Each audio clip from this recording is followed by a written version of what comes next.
I stood at the edge of my mother's grave, dirt still fresh on the casket below. The Chicago wind cut through my black suit, but I barely felt it.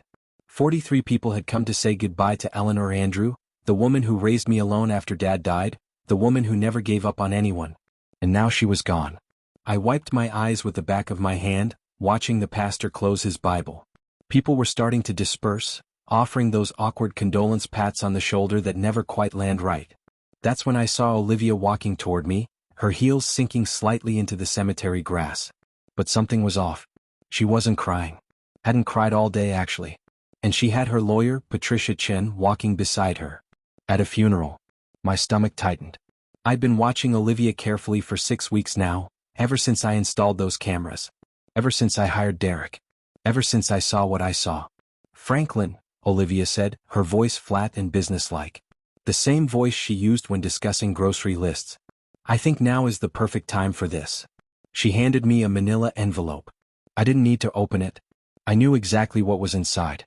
Behind her, I could see Marcus, my best friend since college, standing near his Mercedes 30 yards back. He wouldn't make eye contact. Coward. The mourners who hadn't left yet stopped moving. I heard Mrs. Patterson from Mom's book club gasp. Someone whispered, "Is she really doing this right now?" I opened the envelope slowly. Divorce papers. Petition for dissolution of marriage. Her signature already there waiting for mine. "Okay," I said calmly. I pulled out the pen I'd been carrying in my jacket pocket for 2 weeks, the one I bought specifically for this moment. I signed on every line that needed my signature. My hand didn't shake. Not once. I'd practiced this. Olivia's eyes widened slightly. She'd expected tears, begging, maybe a scene. I handed the papers back to Patricia, who looked almost uncomfortable, like even she thought this was low. "That's it?" Olivia asked, confusion cracking through her cold mask. I leaned in close, so only she could hear me over the wind. "You have no idea who I've become." I walked away from my mother's grave with something Olivia hadn't seen on my face in 3 years. A smile. Small, controlled, dangerous. In my jacket pocket, my phone buzzed. A text from Derek, "Phase 2 ready when you are." Behind me, I heard Olivia say to Patricia, "Why is he so calm?" She'd find out soon enough. Please, before I continue, kindly share, like and subscribe for more interesting videos. 6 weeks earlier, I was sitting in Mom's hospital room watching her sleep between chemo treatments. The 4 drip made this rhythmic sound that had become the soundtrack to my life. Olivia had gone downstairs to grab coffee, or so she said. I needed to stretch my legs, so I headed down after her. That's when I heard it. Her laugh. Not the polite, tight laugh she gave me anymore, but the real one, the one I remembered from our early years. I rounded the corner to the hospital cafeteria and saw her at a corner table with Marcus.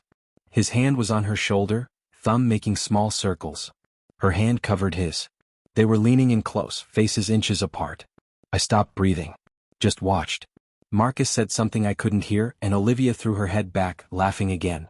That's when Marcus noticed me. He jerked his hand back like he'd touched fire. Olivia turned, saw me, and her face rearranged itself into something approximating concern. "Hey babe," she said, standing quickly. "Marcus just stopped by to check on your mom. Wasn't that sweet?" Marcus nodded too enthusiastically. "Yeah man. Just wanted to see how Eleanor's doing. You know I care about her." I looked between them. "Thanks Marcus. That means a lot." I kept my voice level, friendly even. "I'm gonna head back up. Olivia, you coming?" "In a minute," she said. Marcus was just telling me about some issues at his gym. I said I'd listen. I nodded and walked away. But I didn't go back upstairs. I stood behind a vending machine and watched them through the reflection in the glass. The moment they thought I was gone, Olivia grabbed Marcus's hand again. He kissed her knuckles. That night I couldn't sleep. I kept seeing that hand on her shoulder, those circles his thumb made. At 3 a.m. I got up and went to my home office, the one Olivia called my failure cave, because that's where I'd worked on the startup that supposedly went nowhere. I opened my laptop and started researching. Security cameras. Hidden ones. The legal kind, because this was Illinois and I owned this house. By sunrise, I'd ordered 4 cameras and scheduled installation for the following week when Olivia had her yoga class. But cameras weren't enough. I needed a professional. Someone who knew how to find the truth people buried. That's when I remembered Derek Chin, a former FBI agent who'd gone private. We'd met at a tech security conference 2 years ago, back when I was still pitching SecureNet AI to investors who actually cared about innovation. I called him that morning. Derek, it's Franklin Andrew. I need your help. I think my wife is having an affair with my best friend, and I need proof.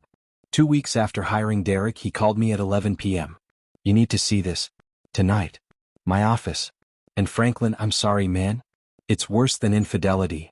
I drove through Chicago's empty streets, my hands gripping the steering wheel so hard my knuckles went white. Derek's office was in a converted warehouse in West Loop, all exposed brick and industrial lighting. He was waiting with his laptop open and a bottle of whiskey on the desk. Sit down, he said.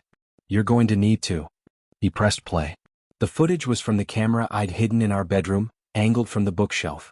There was Olivia in our bed, the bed we'd picked out together at IKEA 8 years ago when we were broken happy. And there was Marcus, shirtless, lying next to her. But they weren't just sleeping together. They were talking. Planning. Marcus's voice came through crystal clear. Once the old lady dies, she'll inherit nothing. Franklin never had the balls to ask his mom for money. We'll take the life insurance policy, split it, and start fresh in Miami. I already looked at condos on South Beach. Olivia laughed, that same real laugh from the hospital. He's so pathetic, Marcus. Still crying about that failed startup from 3 years ago. My lawyer says if we file during emotional distress like at the funeral, he won't think straight. He'll just sign whatever I put in front of him. You're brilliant, Marcus said, kissing her neck. 8 years with that loser and you're finally getting out. I should have made my move sooner. You're worth the wait, Olivia whispered. He used to have potential, you know? Back in college he was going places. But that man died when his company stole his idea. What's left is just a shell who codes at night and cries about his dying mommy. I stood up from Derek's desk so fast the chair fell backward. My vision blurred red. Derek grabbed my arm. Franklin, don't go home and do something stupid. This is evidence. We use it smart.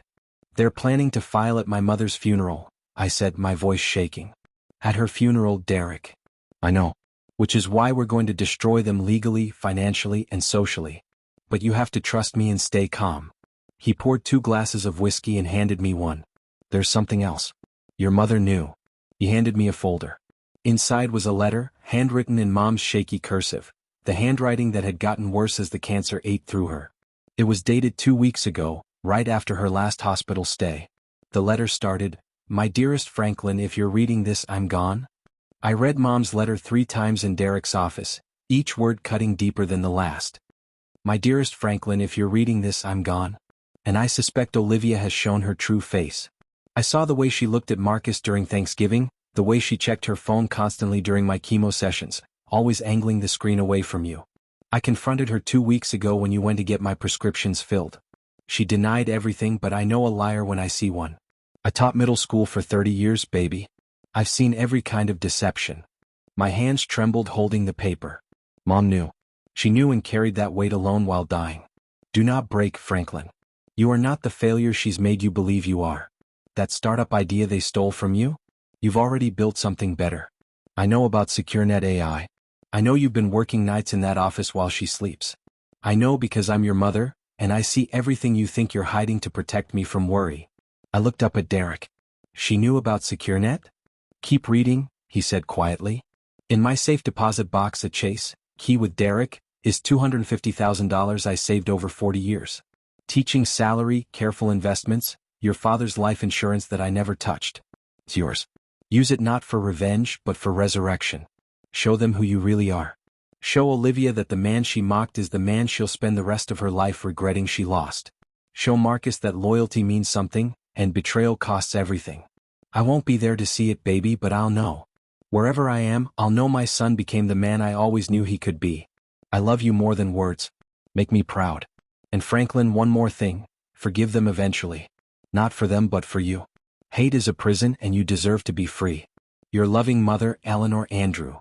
I folded the letter carefully and put it back in the envelope. Derek slid a small key across the desk. She gave me that 3 weeks ago. Made me promise not to tell you until after she passed. Said you needed to grieve her properly first, without distractions. 250,000, I whispered. She saved all that for me. Franklin, there's something you should know about that money. Derek leaned back in his chair, choosing his words carefully. Your mother didn't just save it. She invested it. In you. I looked up sharply. What? Eleanor Andrew is listed as a co-founder and angel investor in SecureNet AI LLC. She put in that $250,000 2.5 years ago when you needed seed funding. You've been paying her dividends quarterly. She never spent a dime of it, just let it accumulate. With the Microsoft acquisition closing next week, her share is worth north of $8 million. And it all goes to you, through a trust that predates your marriage. Olivia can't touch it. I stood there at Mom's grave watching Olivia walk away with Patricia, probably already planning how to spend money she thought I had. Marcus was still by his Mercedes, probably texting some other woman. These people had no idea what was coming. Olivia, I called out loud enough for everyone still in the cemetery to hear. One question before you go. She turned annoyed. What, Franklin? Does Marcus know about the baby? The effect was immediate and beautiful. Olivia's face went white. Patricia's head snapped toward her client. And Marcus, oh Marcus, he started walking toward us fast, his usual swagger replaced with panic. What baby? Marcus said, his voice too loud. Olivia, what's he talking about? He's lying, Olivia stammered. He's just trying to cause drama because I'm leaving him. I pulled out my phone, opened the photo Derek had sent me yesterday. This is from Dr. Sarah Mitchell's office. Your OB/GYN Olivia. The intake form where you listed Marcus Hayes as the biological father. Date stamp, 8 weeks ago. Would you like me to show everyone, or would you prefer to explain yourself? Marcus grabbed Olivia's arm. You're pregnant? With my kid. I was going to tell you, Olivia said, tears starting now, real ones finally. I just needed to wait until the divorce was final. I didn't want Franklin to use it against me. Use it against you? Marcus's voice climbed an octave. We agreed no kids. That was the whole point. You said you were on the pill. I was. It just happened, Marcus. Mrs. Patterson had her phone out, recording. So did 3 other people. This was going exactly as Derek and I had planned. Divide and conquer. Turn them against each other before the real devastation hit. This wasn't part of the plan, Marcus was saying, backing away from Olivia. I can't do this. I'm not ready for a kid. I never wanted kids. But Marcus, I thought you loved me. Olivia reached for him. He stepped back like she was diseased. Love you? Olivia, you're married. This was supposed to be fun, an escape, maybe a fresh start in Miami. Not a baby. Not commitment. I'm out. He walked to his Mercedes, got in and drove away. Just like that. 8 years of friendship gone. 2 years of sneaking around with my wife, abandoned the moment real consequences appeared. Olivia stood there, divorce papers in one hand, her lawyer looking thoroughly uncomfortable beside her. She turned to me, mascara running. Franklin, Save it, I said. You'll need your energy for what's coming next. See you in court, Olivia. Or actually, you won't. My lawyers will handle everything. I walked to my car, Mom's letter folded in my jacket pocket right next to my heart. 2 weeks later, Olivia sat in Patricia Chen's office, expecting to walk out with half of everything. She'd been living at her sister's apartment in Lincoln Park, posting vague Instagram stories about new beginnings and finding herself. Marcus had blocked her number. I knew because Derek was monitoring everything. Patricia looked uncomfortable as Olivia settled into the leather chair across from her desk. So, when do I get access to the bank accounts? Olivia asked. I need to find my own place, and frankly, staying with Jennifer is getting old. She keeps lecturing me about the funeral thing. Olivia, we need to talk. Patricia opened a file folder, and I wish I could have been there to see Olivia's face.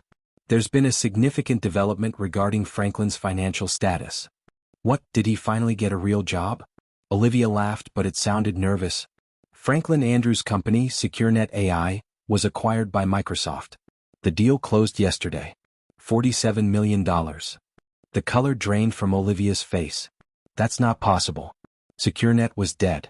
He gave up on it 3 years ago. He told me. He told you what you wanted to hear, apparently. Patricia slid documents across the desk. He's been operating the company under an LLC with his mother as co-founder since before you married him. He kept it deliberately quiet, reinvested every dollar, lived frugally to maintain the illusion of failure. The Microsoft deal was negotiated over 18 months. He signed the final contracts the day after you filed for divorce. But I'm his wife. I get half of everything. Olivia's voice went shrill. Not quite. The company predates your marriage as an entity. His mother's trust, which funded the company, explicitly excludes spousal claims. And because you filed for divorce first and did so at his mother's funeral, which created significant public sympathy for Franklin, The judge has granted him an emergency motion to protect his assets during the proceedings. You're entitled to exactly nothing from SecureNet AI. Olivia stood up, knocking her chair backward. This can't be legal. He hid assets. He deceived me. He operated a private business. There's a difference. And Olivia, there's more.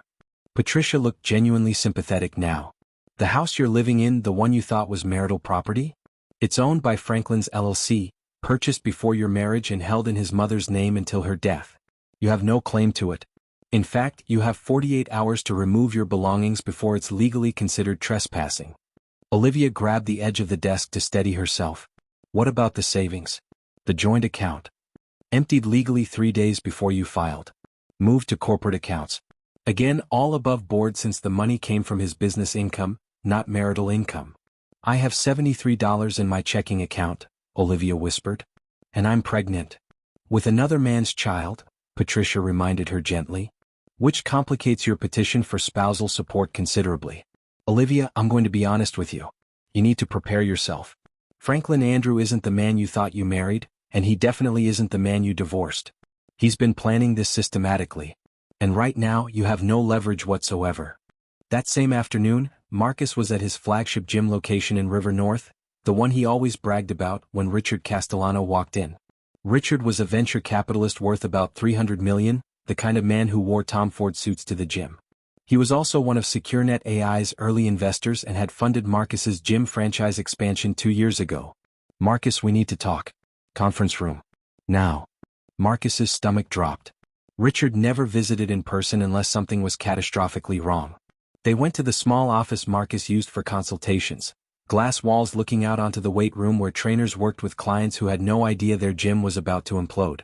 Richard dropped a folder on the desk. I received some interesting information yesterday. Forensic accounting of your business practices over the past 18 months. You've been running a Ponzi scheme, Marcus. Using new membership fees to cover operational costs from older contracts. You're $300,000 in debt, and you've been lying to investors about your revenue. That's not true. Who told you this? But Marcus knew. He knew exactly who had done this. A concerned party provided documentation. Bank statements, falsified reports you submitted to me and the other investors, testimonies from your own accountant who apparently kept detailed records of your instructions to manipulate the books. You're done, Marcus. I'm pulling my funding and I'm reporting you to the SEC and the Illinois Attorney General. Richard, please let me explain. There's nothing to explain. You committed fraud. And Marcus. Richard leaned in close. I know about Olivia Andrew. About what you did at Eleanor's funeral. Franklin is a friend of mine now, a business partner actually. When he showed me what you'd done to his business, to him personally, I knew exactly what kind of man you were. I don't do business with men like you. Richard left, and within an hour Marcus's phone was exploding. Investors demanding explanations. Clients threatening lawsuits. His business partners severing ties. By evening, there was a sealed indictment waiting for him, and by the next morning his face was on the local news. Local gym owner accused of defrauding investors faces federal charges. He called me once. Just once. I almost didn't answer, but curiosity won. You did this.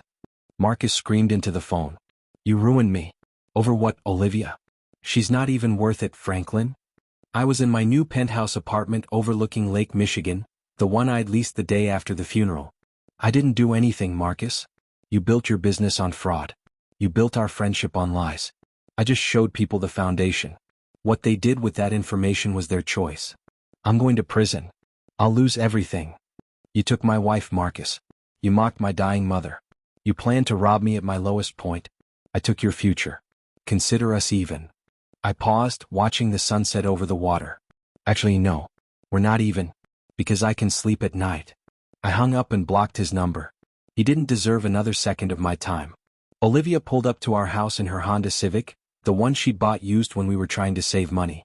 She'd been staying with her sister, but Jennifer had finally kicked her out after Olivia tried to borrow money for the third time. She needed clothes, her art supplies, maybe some furniture to sell. Patricia had said she had 48 hours. But the locks were changed. There was a legal notice taped to the front door in an official envelope. Olivia ripped it open with shaking hands. Property of Franklin Andrew LLC. Tenant Olivia Andrew has been issued formal eviction notice. You have 48 hours from posting of this notice to remove personal belongings. Failure to comply will result in belongings being placed in storage at tenant's expense. Further trespassing will result in criminal charges. She tried her key anyway. Nothing. Tried the back door. Changed to. She looked through the front window and saw her things exactly where she'd left them. Her laptop on the coffee table, her paintings still on the walls, but she couldn't get inside her own home. She called me. I was in a meeting with Microsoft executives finalizing the transition plan, but I saw her name and stepped out to answer. I wanted to hear this. Franklin, you can't do this. Her voice was raw, desperate. I'm pregnant and homeless. You changed the locks on our house. My house, Olivia. It was never your house. Read the deed. Read your lease agreement. You've been a tenant for 5 years and didn't even know it. I kept my voice calm, professional even. When we bought this place, I told you we were putting it in my mom's name for tax benefits. You signed the papers without reading them, remember? Too busy planning your art show that never happened. That's not fair. I trusted you. You trusted me? I almost laughed. You filed for divorce at my mother's funeral. You slept with my best friend in our bed. You called me pathetic while planning to rob me. And now you want to talk about fairness. I made a mistake. I was confused. Marcus manipulated me. Marcus is going to prison, Olivia. Federal fraud charges. Did you know he was stealing from investors? Of course you didn't. You just saw a gym owner with a nice car and thought he was successful. Just like you thought I was a failure because I drove a used Toyota and worked at night. There was silence on the line. Then quietly, I don't have anywhere to go. That's not my problem anymore. You made your choice at my mother's grave. You chose wrong. Now you live with it. I paused, then added, check your bank account. One more surprise waiting for you. I hung up before she could respond. Olivia went straight to the Chase Bank branch on Michigan Avenue, the one we'd used for 8 years. She had exactly $73 in her personal checking account, but the joint account should still have something. She'd figure it out. She always did. The teller, a young woman named Maria who'd processed our mortgage payments, looked uncomfortable as Olivia approached. Hi, Mrs. Andrew. How can I help you today? I need to access the joint account. I need to make a withdrawal.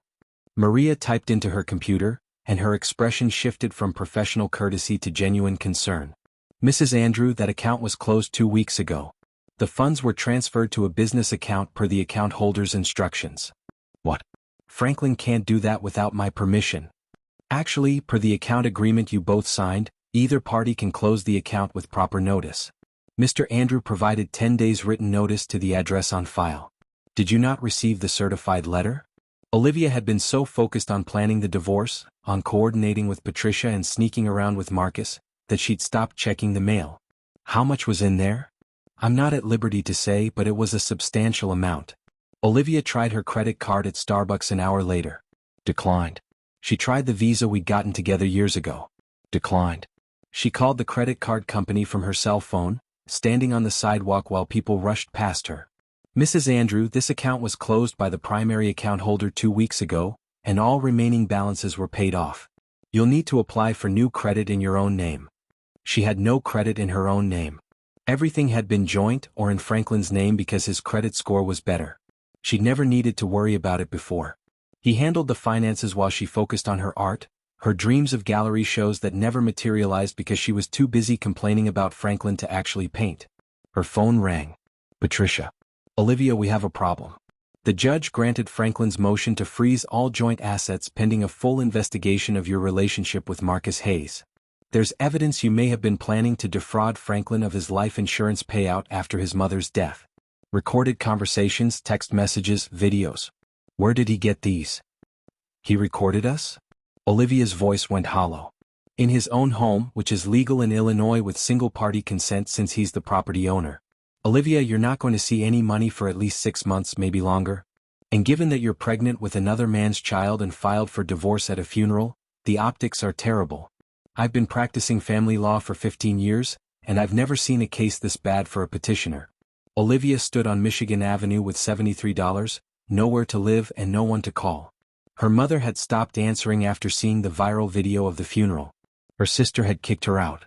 Her friends had all been couple friends, and they'd sided with Franklin once the truth came out. She was alone.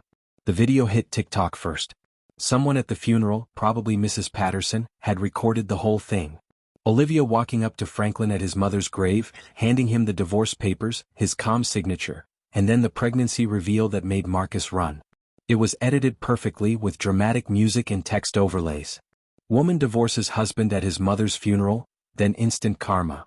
14 million views in 48 hours. It spread to Instagram Reels, Twitter, YouTube Shorts. Everyone had an opinion. She belongs to the streets and the streets rejected her. The way he signed without hesitation? King behavior. He knew something. Imagine being this shameless. At a funeral. Single mothers, this is what bad choices look like. That man's glow up is going to be legendary, watch. Franklin Andrew became a folk hero overnight. The grieving son who kept his composure, who signed the papers with dignity, who turned out to be a secret millionaire who'd been playing chess while everyone else played checkers.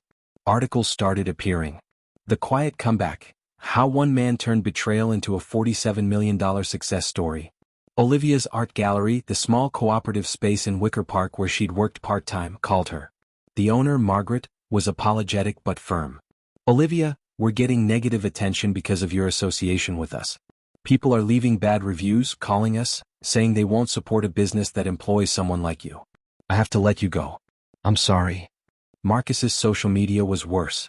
His Instagram, where he used to post gym motivation quotes and shirtless photos, was flooded with comments. Homewrecker. Fraud. Enjoy prison. His gym's Facebook page had a 1-star rating now, thousands of reviews calling him a scammer and worse. Olivia made her Instagram private, but the screenshots were everywhere.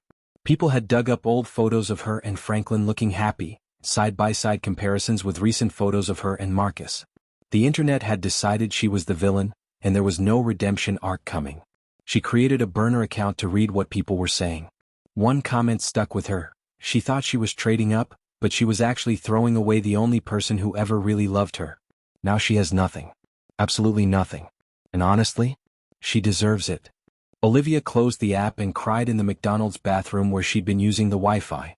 6 weeks after the funeral, I was leaving my office building downtown, a beautiful renovated tower with marble floors and windows that stretched from floor to ceiling. SecureNet AI now occupied the entire 14th floor. I had 12 employees, all brilliant, all loyal, all building something that mattered. That's when I saw her. Olivia sitting on the stone planter outside the building entrance. She'd lost weight everywhere except her stomach, which had rounded visibly with the pregnancy. Her hair was pulled back messily, her clothes wrinkled. She looked like she'd been crying for weeks. She stood when she saw me, stumbling slightly. Franklin, please. I need to talk to you. I kept walking toward my Tesla, the Model S I'd bought myself as a celebration gift. She followed, grabbing my arm. Her hand felt cold. Franklin, please stop. Just 5 minutes. I stopped but didn't turn around. Couldn't look at her yet. What do you want, Olivia? I'm so sorry. Her voice broke. I was horrible to you. I was the worst wife anyone could have. Marcus manipulated me, he made me think you were holding me back, but that's not an excuse. I was weak and selfish and cruel. Your mother deserved better. You deserved better. I know, I said simply. I miss you. I miss us. I miss the man who used to make me coffee in the morning and leave sticky notes on the bathroom mirror with terrible jokes. That man died the day he watched his wife plan his destruction in his own bed. I finally turned to face her. Did you ever love me, Olivia? Actually love me, not the potential you saw, not the comfortable life I could provide, but me. She opened her mouth, closed it. Couldn't answer. That was answer enough. I'm begging you, Franklin. I have nothing. Marcus left me for some 23-year-old influencer in Miami. My family won't talk to me. I'm living in a women's shelter. I'm pregnant and alone. Please. I felt nothing. No satisfaction, no anger, no pity. Just emptiness where she used to live in my chest. Our baby. Marcus's baby, I corrected. I have the paternity records. Don't insult both of us by lying now. She dropped to her knees on the sidewalk. People walking past stared, some recognizing us from the videos. She didn't care. I'll do anything. Please. I'll sign a post-nup. I'll go to therapy. I'll spend the rest of my life making this up to you. I love you, Franklin. I always loved you, I just forgot how to show it. I crouched down so we were eye level. You loved my potential. When I failed, when that company stole my idea and I was broken, you pulled away. You stopped touching me. Stopped laughing at my jokes. Started spending more time with Marcus because he had money and confidence and didn't cry about his dead dreams. You loved what I could give you, never who I was. That's not true. You filed for divorce at my mother's funeral, Olivia. You stood at her grave and handed me papers while she was being lowered into the ground. You laughed about her on camera in my bed while planning to rob me. Every tear you're crying now? You've earned them. Every bit of suffering you're feeling? You chose it. I stood up, looked down at her. Goodbye, Olivia. I started walking to my car. She screamed my name, voice echoing off the buildings. Franklin, please? I paused, hand on the car door. Turned back one last time. One last thing. I walked back to where Olivia was still kneeling, pulled an envelope from my jacket. My mother's last wish was that I forgive you eventually. Not for you but for me. She said hate was a prison. I handed her the envelope. She opened it with shaking hands. Inside was $10,000 in cash and a letter I'd written the night before. She read it aloud, voice trembling. This is not for you. This is for the child who had no choice in this mess. Use it to get on your feet. Get an apartment, buy baby supplies, find a job. But know this, I will never forgive you. I will never take you back. You took my darkest moment and made it your opportunity. You showed me who you really are at my lowest point and I will never forget it. That child deserves a chance at life, and I won't punish an innocent baby for your mistakes. But you and I are done forever. I've moved on. I suggest you do the same. Franklin. Olivia clutched the money and the letter, sobbing. Thank you. God, Franklin, thank you. Don't thank me. Thank my mother. She taught me that even people who hurt us deserve a chance to survive, even if they don't deserve forgiveness. She was a better person than either of us. I got in my car and drove away. In my rearview mirror, I saw Olivia standing there, holding that envelope like it was a life raft. 6 months later, I was featured in Forbes' 30 Under 40 list. The article talked about SecureNet AI, the Microsoft acquisition, and my plans to expand into artificial intelligence security. There was a photo of me at a tech conference with Dr. Sarah Chin, a brilliant AI researcher I'd been dating for 3 months. She was kind, funny, brilliant, and treated me like I mattered, not like a potential paycheck. Marcus was serving 3 years in a federal prison in Indiana. Fraud, embezzlement, filing false statements. He'd lost everything: the gyms, the Mercedes, the apartment. I heard he spent most of his time in the prison library, reading books on business ethics. Too late for that. Olivia was working at a diner in Naperville, night shifts because the tips were better. She'd had the baby, a boy she named after her father. I knew because she'd sent me a birth announcement, probably hoping I'd respond. I didn't. She kept my letter folded in her wallet, or so I heard from mutual acquaintances. A reminder of what she'd lost. I thought about her sometimes, usually late at night when I couldn't sleep. Not with longing or regret, but with a strange sort of closure. She'd shown me that I was stronger than I thought, that I could survive betrayal and come out better on the other side. In a twisted way, she'd freed me to become who I was always meant to be. My mother would have been proud. I built something real, treated people with respect, and when someone tried to destroy me, I didn't become a monster. I became better. Sometimes the best revenge isn't destruction. It's becoming someone they'll never deserve again, living well while they live with their choices, and knowing that you won by refusing to let their betrayal define you. I kept a photo of Mom on my desk at the office. In it, she's laughing at something I'd said, eyes bright with pride. I made her a promise at her grave and I kept it. I showed them exactly who I'd become. Claude is AI and can make mistakes. Please double-check responses.